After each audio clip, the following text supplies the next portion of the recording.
I'm on the next level. 저 너머의 문을 열어.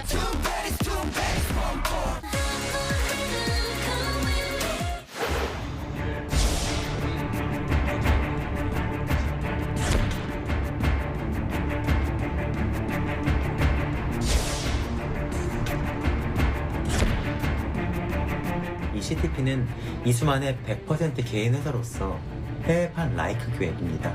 SM과 애블사 간의 정산전에 6%를 선취하고 있습니다.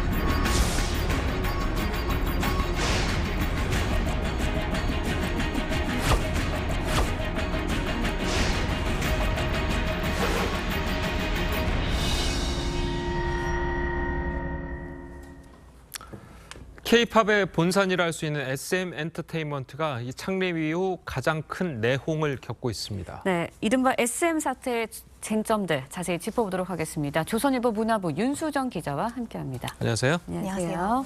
자, 이 SM이라고 하면 이제 우리나라 K-팝을 뭐 선도적으로 이끈 뭐 그런 회사라고 할 수 있는데 갑자기 이런 내홍을 겪은 이유가 어디 있습니까?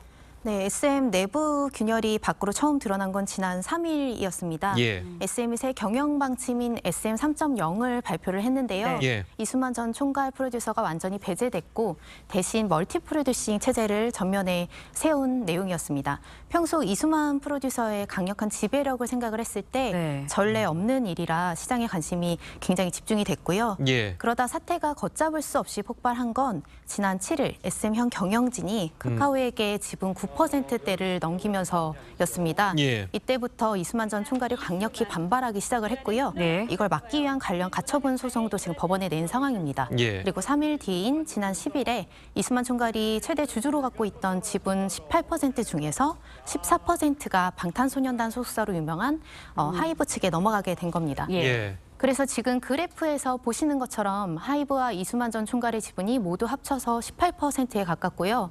카카오 지분은 지금 현재 9% 정도인 상황입니다. 예. 네.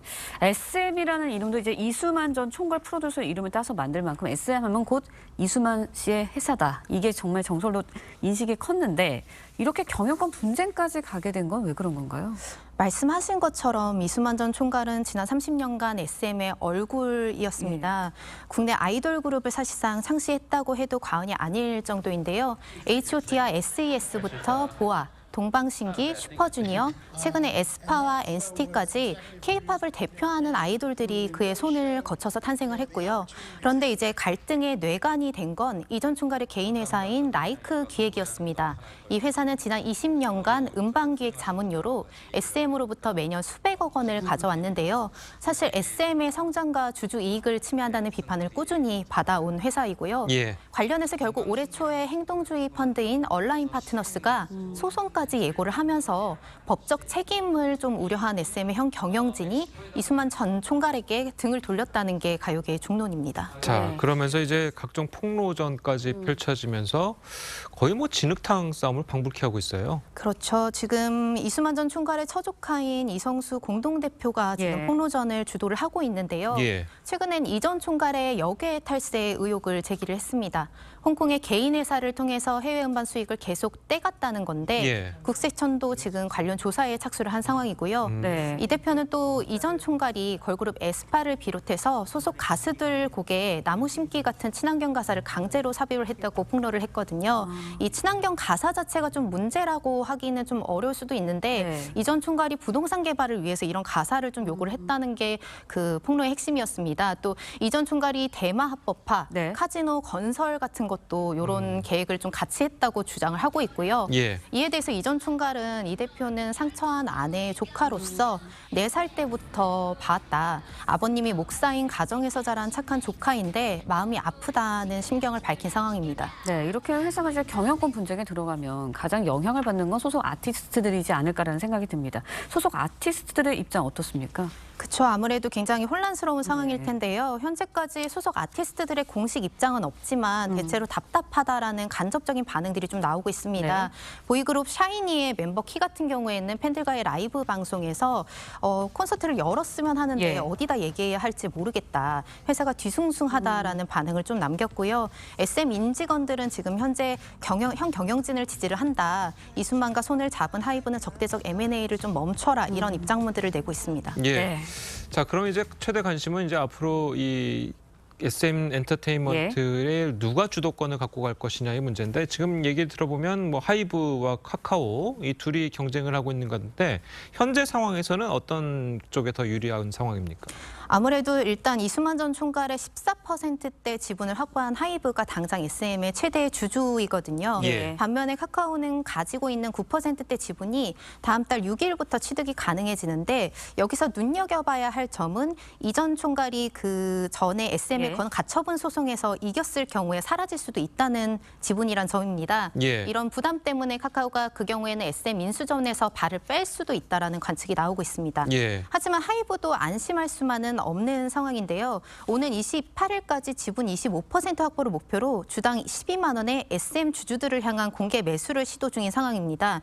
그런데 SM 주가가 16일 기준 벌써 13만 원대가 되어서 네. 만일 가처분 소송이 기각이 되면 카카오도 공개 매수에 뛰어들 수 있는 상황이거든요. 그 경우에는 가격을 더 올릴 수 있기 때문에 이 경우에는 오는 3월 말에 SM 정기주총에서 카카오와 하이브의 표대결이 성사가 될 수도 있다는 전망이 나옵니다. 네. 예. 그런데 만약 이제 하이브가 SM을 갖게 된다면 주도권을 갖게 된다면 이제 하이브가 공룡 기획사 가장 최강의 기획사로 우뚝 서게 되는 거죠.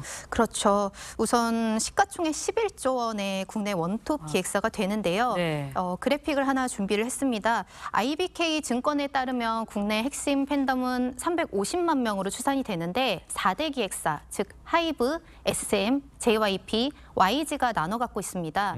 이 중 하이브와 SM의 핵심 팬덤이 합쳐지면 약 230만 명, 즉 3분의 1을 쓸어 담게 되거든요. 예. CNN 등 외신들도 하이브가 SM을 인수할 경우 세계 3대 음반사인 유니버설, 소니, 그리고 워너뮤직 등과 경쟁을 할 수 있는 회사가 될 거라고 주목을 하고 있고요. 예. 네. 이 경우에는 독과점 문제가 사실 계기가 그러니까요. 될 수도 있어서 이 때문에 하이브의 SM 인수전에 있어서 마지막 산이 사실상 공정위의 독과점 심사가 될 거라는 전망도 나오고 있습니다. 예. 네.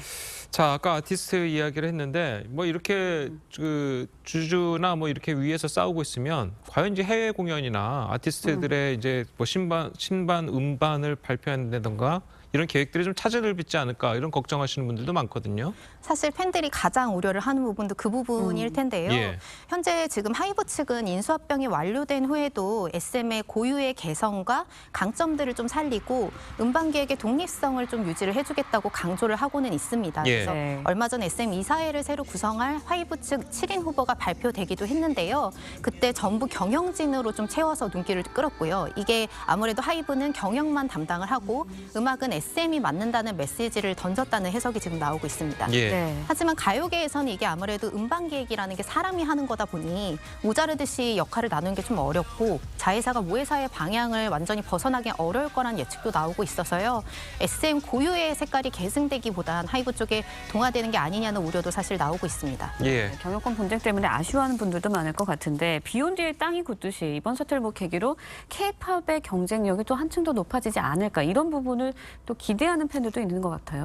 사실 가장 중요한 부분이라고 할 수 있는 건데요. 가요계에서도 사실 이번 사태를 계기로 앞으로 국내 K-팝 기획사들이 더 높은 도덕성과 주주들에 대한 책임을 요구받을 거라고 보고 있거든요. 예. K-팝은 글로벌 시장으로 좀 향했지만 현재 관련 기업들의 책임의식은 한류가스 네. 배출에만 좀 급급했다는 비판들이 이어지고 있어서 이에 대한 자정 노력이 있어야만 더 단단하게 K-팝이 성장할 수 있지 않겠냐라는 의견들이 나오고 있습니다. 예. 네. 자, 끝으로 이제 윤수정 기자가 보기에 하이브라는 이제 거대 기획사가 SM을 인수하는 것, 그리고 카카오라는 대기업, 다른 IT 기업이 SM이라는 엔터테인먼트사를 인수하는 것, 어떤 게 좀 장단점이 있을 거라고 보십니까?